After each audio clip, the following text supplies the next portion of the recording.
your recent comments on cryptocurrencies. You made a statement that they might be triggering the next financial crisis. It could come from there. Do you think they should be banned? RBI's position is very clear. It should be banned. All of them. No activity should be allowed in cryptocurrency. The technology needs to be supported. The technology of blockchain needs to be supported because the technology has got so many other applications. Again, it will become, I can see the clock there, so it will become again a large answer. So I will try to paraphrase it as much as possible. You see, why we are saying it is going to be, apart from the commonly known dangers of, money laundering, terror funding, what are the principal concerns that we have? First thing is, what is crypto? People call it, some people call it as an asset, some people call it as a financial product.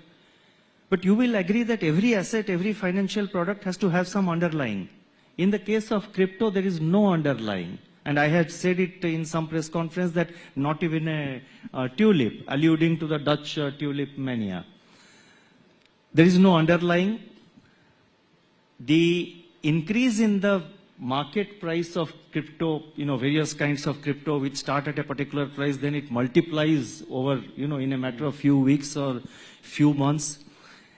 It is based on a make-believe that this is worth so much or it will go up to such and such level. So anything without any underlying, whose valuation is dependent entirely on make-believe, is nothing but 100% speculation, or to put it very bluntly, it is gambling.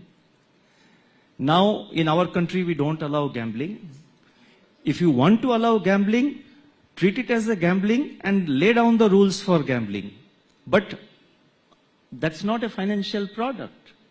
So therefore, crypto masquerading as a financial product or a financial asset is a completely misplaced argument. And the bigger, more macro reason for what we are saying is that you see crypto, so-called crypto assets or cryptocurrencies have the potential, they have the characteristics of becoming a means of exchange. That is, they can become a means of exchange of doing a transaction.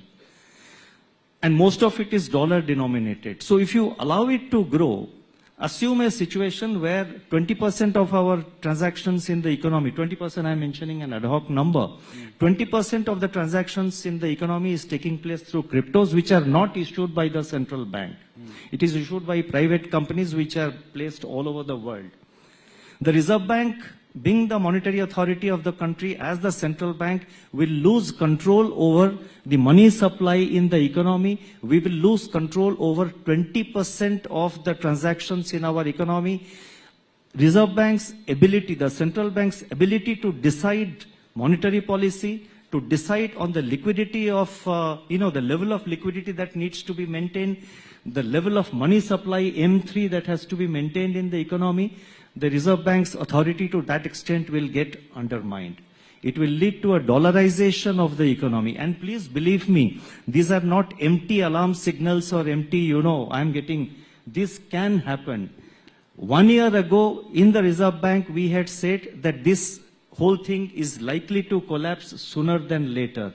And if you see the developments over the last 1 year, climaxing in the FTX episode, I think I don't need to add anything more.